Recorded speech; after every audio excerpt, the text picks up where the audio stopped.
चलो बच्चा स्टार्ट करते हैं एक और नया सम इलास्ट्रेशन नंबर 2, जिसमें हमारा कंसेप्ट है bill is keep with himself up to maturity date.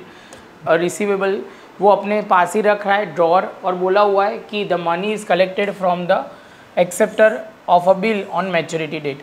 चलो शुरू करते हैं। तो यहाँ पे बोला हुआ है Ami sold goods of 25,000 to Rami on 1/7/2016। तो जो अमी है वो क्या है, सेलर है। दूसरे वर्ड में हम बोल सकते हैं कि जो सेलर होगा वो क्या करेगा, तो बिल ड्रॉ करेगा, तो वो ड्रॉअर भी है।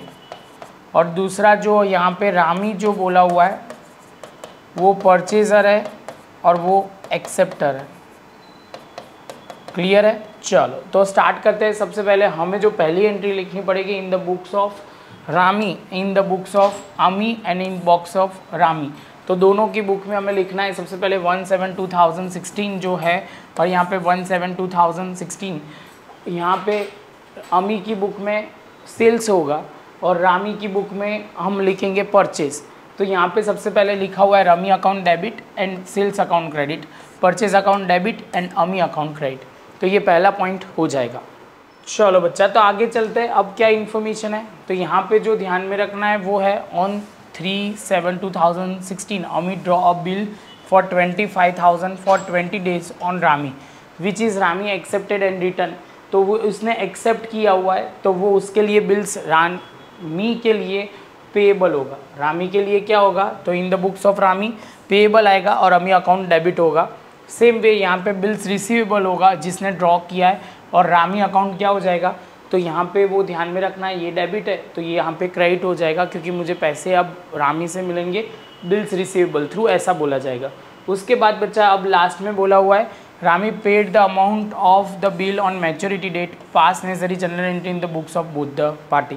तो यहाँ पे रामी से मुझे पैसे मिल जाएंगे, पैसे मिलेंगे तो कैश अकाउंट क्या होगा, डेबिट हो जाएगा। तो कैश अकाउंट डेबिट हो जाएगा, तो यहाँ से हम लिखेंगे cash account debit and bills receivable account credit. यहाँ पे bills payable account credit debit हो जाएगा और कैश अकाउंट क्रेडिट, क्योंकि पैसे यहाँ आ रहे हैं यहाँ से जा रहे हैं तो कैश अकाउंट क्रेडिट होगा, यहाँ आ रहे हैं तो डेबिट होगा। बिल्स रिसीवेबल, तो यहाँ पे बिल्स रिसीवेबल डेबिट था तो यहाँ पे क्रेडिट, यहाँ पे बिल्स रिसीवेबल क्रेडिट था तो डेबिट हो जाएगा। ऐसे भी याद रख सकते हो। इसका ऑलरेडी मैंने सम करवाया हुआ है बच्चा, तो आपको क्लियर हो जाएगा। प्रॉपर ये नोटबुक में लिखना। जो मेन पॉइंट है एक दूसरा जो हमें बोलना है बहुत इंपॉर्टेंट, 20 डेज़ के बाद बोला हुआ है वो पॉइंट समझना पड़ेगा।